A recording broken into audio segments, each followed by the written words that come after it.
जय श्री कृष्ण। राधे राधे। नमस्कार दोस्तों, गर्भकाल में आप कौन से हनुमान मंत्र को जप सकते हैं जिससे आपके गर्भस्थ शिशु पे विशेष फल मिले।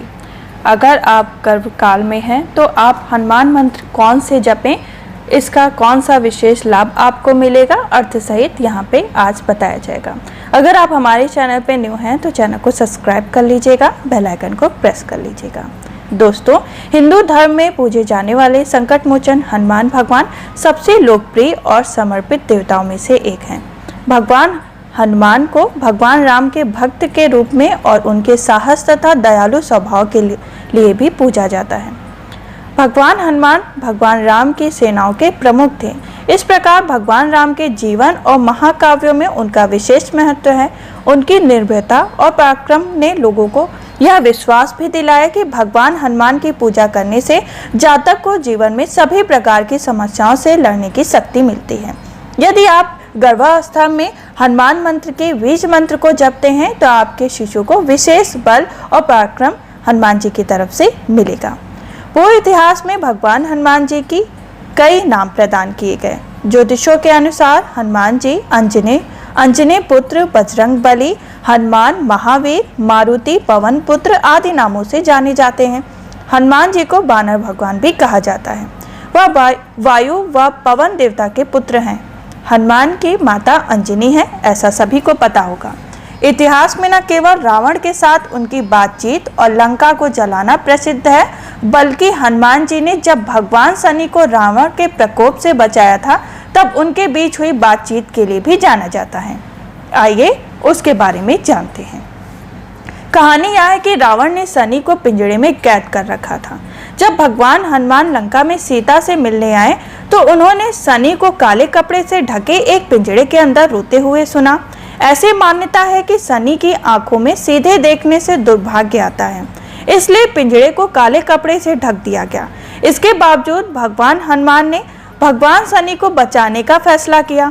जैसे ही उन्होंने शनिदेव को बचाने के लिए पिंजरा खोला, शनि की दृष्टि उन पर पड़ गई। हालांकि शनि हनुमान द्वारा बचाए जाने पर उनके प्रति आभारी थे, बावजूद इसके हनुमान जी शनि के दोषों से बच नहीं पाए, क्योंकि शनिदेव की सीधी दृष्टि हनुमान जी पर पड़ी थी।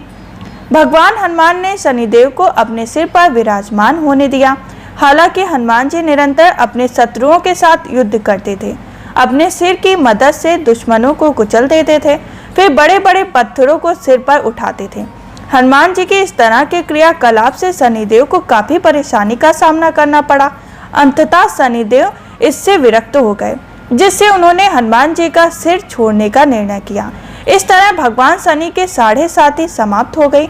यहाँ तक कि शनिदेव ने भगवान हनुमान को यह आशीर्वाद भी दिया कि वे और उनके उपासकों को कभी भी 7.5 या शनि के दोष की वजह से कष्ट नहीं होगा। उसी समय शनि के हानिकारक प्रभाव को दूर करने के लिए लोगों द्वारा हनुमान जी की पूजा की जाती है।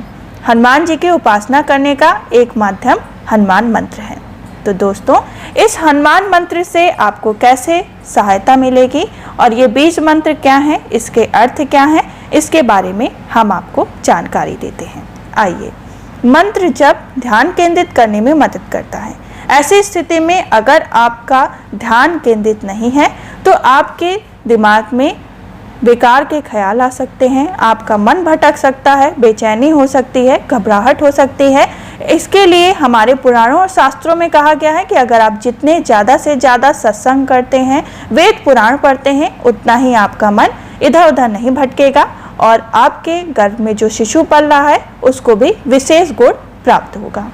वैदिक विज्ञान में कई प्रकार के मंत्र हैं और बीज मंत्र हैं। उनमें से एक प्रत्येक देवता का एक विशिष्ट बीज मंत्र होता है जो केवल एक शब्द तक सीमित होता है। उदाहरण के लिए ओम एक बीज मंत्र है।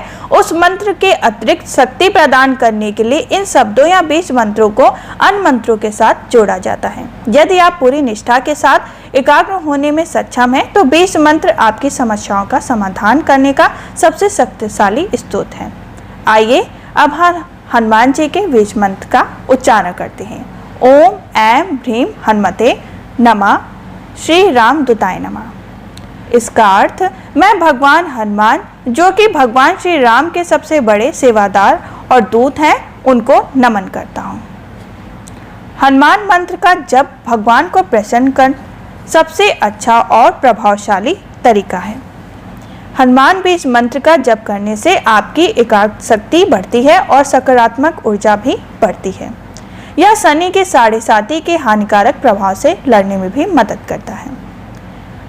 इसको आप प्रतिदिन प्रातः काल के समय, सूर्य उदय के समय सुन सकते हैं, या इस मंत्र का जाप आप 108 किसी भी टाइम कर सकते हैं। दूसरा बीज मंत्र है ओम श्री हनुमते नमः। मैं हनुमान जी को प्रणाम करता हूँ। कोई भी व्यक्ति हनुमान मूल मंत्र का जप करके विभिन्न तरह की परेशानियों से छुटकारा पा सकता है। यहाँ पे जो भी आपको बीज मंत्र बताए जा रहे हैं, ये बीज मंत्र आपको खुद स्वयं ही जपने होंगे। ये आप प्रातः काल के समय या शाम काल के समय अवश्य ही जपें। यदि आप हनुमान बीज मंत्र शाम काल के समय जपते हैं तो आपको इसका विशेष फल प्राप्त होता है।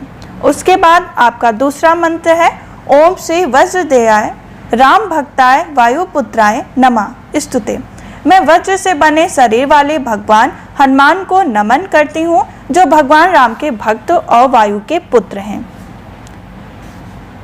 ये हमारा आखिरी और लास्ट मंत्र। अंजनी गर्भवती संभूत कपूर राम प्रिया नमस्ते हनुमंत रक्षा सर्वथा।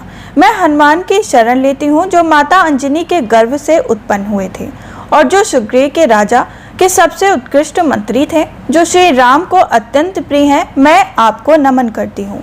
हे हनुमान, कृपा मेरी रक्षा करें, मेरे गर्भ की रक्षा करें। ऐसा आप प्रतिदिन प्रातः काल के समय या शाम काल के समय किसी भी समय इस मंत्र का जप उच्चारण करें, जिससे आपको श्रेष्ठ संतान की प्राप्ति हो, जिसका पराक्रम और साहस तीनों लोक में फैले और उसका यशगान तीनों लोक में फैले। उसके जन्म के बाद आपका यशगान तीनों लोक में फैले। यदि आप इसको सुनती हैं प्रतिदिन तो आपको श्रेष्ठ संतान की प्राप्ति होती है। हनुमान जी की विशेष कृपा उसके ऊपर बनी रहती है। हम फिर मिलेंगे आपको दूसरे बीज मंत्र के संग। तब तक के लिए जय हनुमते नमः।